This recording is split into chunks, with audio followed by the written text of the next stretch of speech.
কিন্তু বাশির ভাই জানতো না আমি একদিন ন্যাশনাল লেভেলে খেলবো।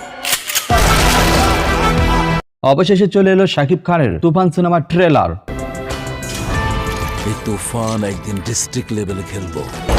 আমরা বিগত কয়েকটি সিনেমায় লক্ষ্য করেছিলাম প্রযোজনা প্রতিষ্ঠানগুলো শাকিব খানের সিনেমার ট্রেলার দিচ্ছিলেন না, তবে এই দিক দিয়ে প্রযোজনা প্রতিষ্ঠান সহ পরিচালক রাহান রাফি অনেকটাই এগিয়ে।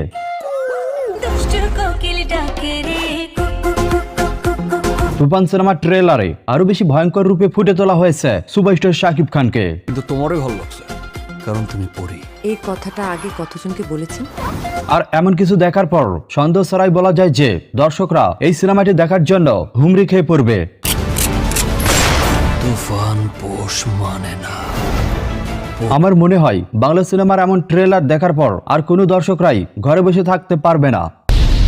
একটা যদি সুযোগ পাই তুফানকে খেয়ে দেবো স্যার। এখন পর্যন্ত যা যা দেখলাম তাতে সন্দেহ ছাড়াই বলা যায় যে তুফান হতে যাচ্ছে শাকিব খানের জীবনের সবচেয়ে অ্যাকশন নির্ভর সিনেমা।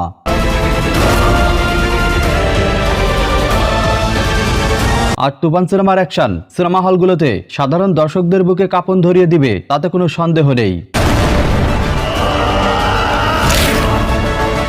কি চাও তুমি?